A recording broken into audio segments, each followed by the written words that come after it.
Hello everyone. आप सभी का स्वागत है स्टडी प्लेटफॉर्म एग्री फैक्ट पर। आज हम जिस टॉपिक पे बात करने वाले हैं उस टॉपिक का नाम है ड्राई लैंड एग्रीकल्चर। इसमें हम जानेंगे कि ड्राई लैंड एग्रीकल्चर क्या होता है और उसके टाइप कौन कौन से हैं। तो चलिए स्टार्ट करते हैं आज का topic dry land agriculture. Dry land agriculture होता क्या है? जब क्रॉप का cultivation entirely under rain fade condition होता है तो उसको बोलते हैं ड्राई लैंड एग्रीकल्चर।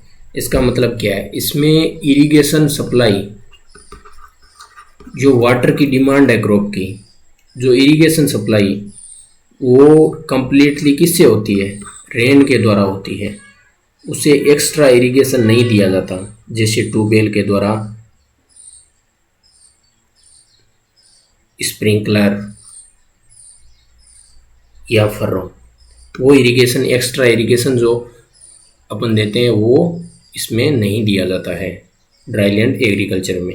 और इसका जो जो वाटर की रिक्वायरमेंट है वो कम्प्लीटली किससे कम पूरी होती है? वो होती है रेन से।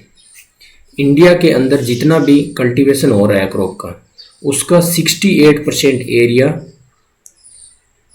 टोटली रेन पे डिपेंड रहता है। इंडिया में जितना क्रॉप का कल्टीवेशन हो रहा है उसका 68% एरिया टोटली रेन पे डिपेंड रहता है। तो इसे आप समझ सकते हैं कि ड्राई लैंड एग्रीकल्चर कितना महत्वपूर्ण है। Types of dry land agriculture. Dry land agriculture के टाइप बनाए गए हैं 3। इनको रेनफॉल की मात्रा के आधार पर 3 भागों में बांटा गया ड्राई लैंड एग्रीकल्चर को। फर्स्ट हो गया dry farming, dry land farming और rain fed farming. Dry farming, जब रेनफॉल की मात्रा 750 mm से कम रहती है और उसमें क्रॉप का कल्टीवेशन किया जाता है तो उस क्रॉप के कल्टीवेशन को क्या बोलते हैं? ड्राई फार्मिंग बोलते हैं। जब रेनफॉल की मात्रा 750 mm से ज़्यादा लेकिन 1150 mm से कम रहती है तो उस कंडीशन में जो फार्मिंग की जाती है तो उस फार्मिंग को क्या बोलते हैं? ड्राई लैंड फार्मिंग बोलते हैं। जब रेन की मात्रा 1150 mm से ज़्यादा रहती है और उस कंडीशन में जब क्रॉप का कल्टीवेशन किया जाता है तो उस कल्टीवेशन को बोलते हैं रेन फेड फार्मिंग। तो चलिए नेक्स्ट स्लाइड में ड्राई फार्मिंग। अब ड्राई फार्मिंग के बारे में बात करते हैं कि ड्राई फार्मिंग क्या होती है। ड्राई फार्मिंग, इसके बारे में आपने पहले ही जान लिया कि इसका रेनफॉल की जो मात्रा है वो 750 mm से कम रहती है और इसमें क्रॉप का कल्टीवेशन किया जाता है। ये ऐसी कंडीशन कहाँ पाई जाती है जहाँ 750 mm से कम बारिश हो? तो ये पाई जाती है एरिड रीजन और सेमी एरिड रीजन में। भारत के जो एरिड रीजन और सेमी एरिड रीजन है उनमें ये कंडीशन पाई जाती है। एरिड रीजन में ज़्यादातर कौन सा एरिया आता है भारत का? जो राजस्थान का वेस्टर्न पार्ट है, वेस्टर्न पार्ट ऑफ राजस्थान, कुछ एरिया आ जाता है गुजरात का जो कच्छ हो गया, उसके आसपास का एरिया आ जाता है। और इसी तरह जम्मू कश्मीर का जो पार्ट है, जम्मू कश्मीर और लद्दाख, इनका कुछ एरिया आता है एरिड रीजन के अंतर्गत। इसी तरह सेमी एरिड रीजन के अंतर्गत कौन कौन से एरिया आते हैं? सेमी एरिड रीजन के अंतर्गत आ जाते हैं अपने जो मध्य प्रदेश हो गया, मध्य प्रदेश का काफ़ी एरिया सेमी एरिड के अंतर्गत आता है। महाराष्ट्र हो गया, कर्नाटका हो गया, तमिलनाडु हो गया, झारखंड हो गया। झारखंड का काफ़ी कम एरिया आता है। झारखंड का काफ़ी कम एरिया सेमी एरिड रीजन के अंतर्गत आता है। अब इसमें देख लेते हैं कि क्रॉप जो होती है वो फेल हो जाती है, मतलब क्रॉप का अपन प्रोडक्शन सही से नहीं ले पाते हैं। कई बार क्यों नहीं ले पाते हैं? क्योंकि इसमें जो टाइम पीरियड है दो रेन के बीच का वो बहुत ज़्यादा हो जाता है। ड्राई स्पेल, एक लंबा ड्राई स्पेल आ जाता है, उसकी वजह से क्रॉप फेलियर हो जाता है। अगर ये ड्राई स्पेल क्रॉप की शुरुआती स्टेज में आ जाए, शुरुआती स्टेज में आ जाए तब भी क्या होगा? तब भी क्रॉप फेल हो जाएगी। और अगर फ्लोरिंग के टाइम पे आएगा तब भी क्रॉप का फेलियर हो जाएगा, क्योंकि अच्छे से फ्लोरिंग नहीं हो पाएगी तो अच्छे से पॉड नहीं बनेगी और तो अच्छे से सीड का प्रोडक्शन नहीं होगा। इस वजह से हो जाता है। तो इससे बचने के लिए अपन क्या करते हैं कि मॉइस्चर कंजर्वेशन टेक्निक यूज करते हैं। मॉइस्चर कंजर्वेशन टेक्निक का उपयोग कर सकते हैं। मॉइस्चर कंजर्वेशन टेक्निक, कौन कौन सी मॉइस्चर कंजर्वेशन टेक्निक हो सकती है? मॉइस्चर कंजर्वेशन टेक्निक मैकेनिकल हो सकती है,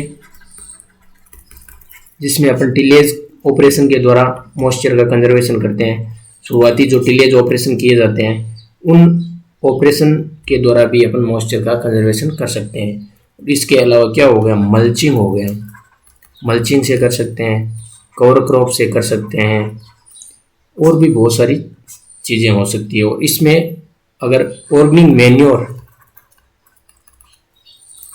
मैन्योर के द्वारा भी मॉइस्चर का कंजर्वेशन किया जा सकता है। इसमें क्रॉप का ड्यूरेशन कितना रहता है? Less than 75 days. क्रॉप का ड्यूरेशन 75 डेज से कम रहता है। इसमें कौन कौन सी मेजर क्रॉप आती है? मिलेट्स और पल्सेस, क्योंकि इनको वाटर की रिक्वायरमेंट है, वो वाटर की रिक्वायरमेंट इनको कम होती है। इस वजह से मिलेट्स और पल्सेस ड्राई फार्मिंग के अंतर्गत आती है। अब बात कर लेते हैं ड्राई लैंड फार्मिंग के बारे में।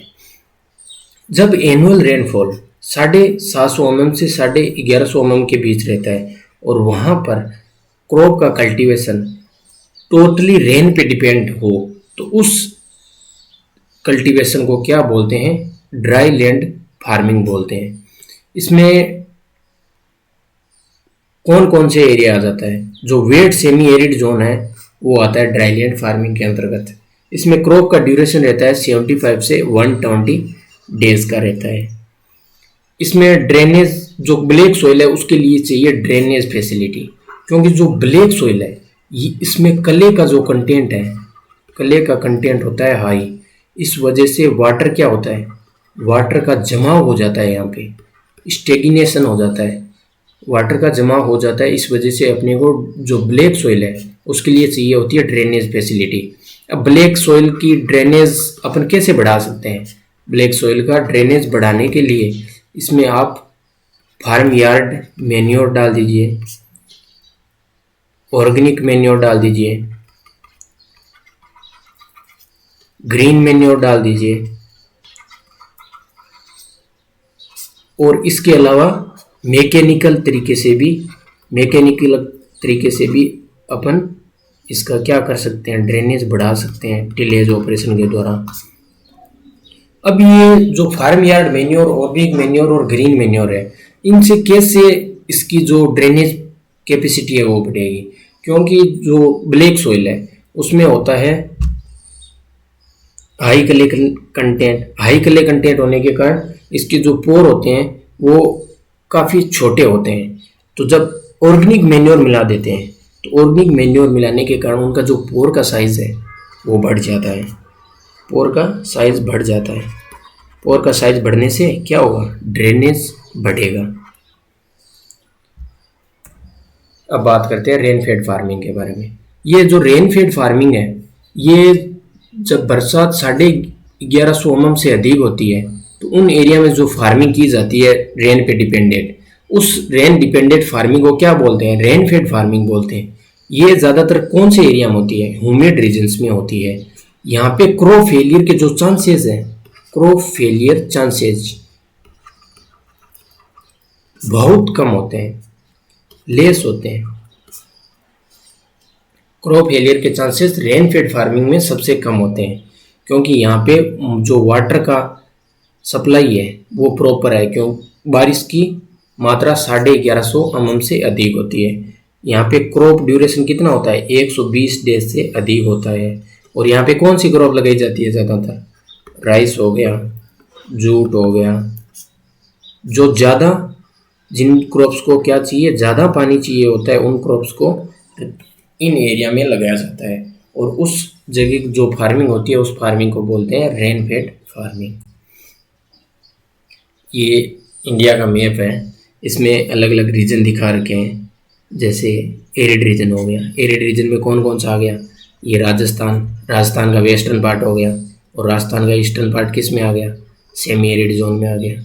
और ये कुछ हिस्सा गुजरात का आ गया, जम्मू कश्मीर और लद्दाख का हिस्सा रेन फेड फार्मिंग के अंतर्गत आ गया। रेन फेड फार्मिंग नहीं, ड्राई लैंड फार्मिंग के अंतर्गत आ गया, ड्राई फार्मिंग के अंतर्गत आ गया, सॉरी। और ये कुछ हिस्सा जो अरुणाचल प्रदेश का है ये भी ड्राई फार्मिंग के अंतर्गत आता है, जो एरिड रीजन में होती है। अब देख लेते हैं ह्यूमिड रीजन्स। ह्यूमिड रीजन में जो बारिश है वो 1150 mm से अधिक होती है, ये बात अपन ने जान ली है। तो ये जो 7 सिस्टरली स्टेट है, ये अरुणाचल हो गया, नागालैंड हो गया, मिजोरम हो गया, त्रिपुरा हो गया, मणिपुर हो गया, असम हो गया। इसके अलावा कौन कौन से रीजन हो गए, वेस्ट बंगाल, ये झारखंड का कुछ हिस्सा, ये उड़ीसा, ये मध्य प्रदेश का कुछ हिस्सा, ये तेलंगाना का कुछ हिस्सा, और ये महाराष्ट्र का कुछ हिस्सा। ये भी किसके अंतर्गत आते हैं, ह्यूमिड रीजन्स के अंतर्गत आते हैं। इसका मतलब क्या हो गया, रेन फेड फार्मिंग होती है इनके अंदर। और ये वेस्टर्न घाट्स में भी रेन फेड फार्मिंग की जाती है। और अब होगी सेमी एरिड टेम्परेट और सेमी एरिड ट्रॉपिक, दो हिस्सों में बांटा गया है इनको। टेम्परेट में थोड़ा टेम्परेचर है वो कम रहता है सर्दियों के मौसम में, और ट्रॉपिक में क्या है, सर्दियों के मौसम में और गर्मियों के मौसम में, विंटर और समर दोनों के दौरान टेम्परेचर लगभग क्या रहता है, कांस्टेंट रहता है, लगभग कांस्टेंट रहता है 25 से 32 डिग्री सेंटीग्रेड के बीच। तो इसमें कौन कौन से हिस्से आ गए, इसमें आ गया कर्नाटका, महाराष्ट्र,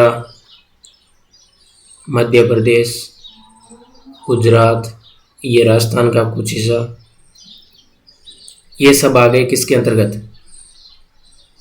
तेलंगाना, ये सब आ गए अपने सेमी एरिड ट्रॉपिक के अंतर्गत। और सेमी एरिड टेम्परेट के अंतर्गत कौन कौन से हिस्से आते हैं, ये हो गया यूपी का कुछ पार्ट,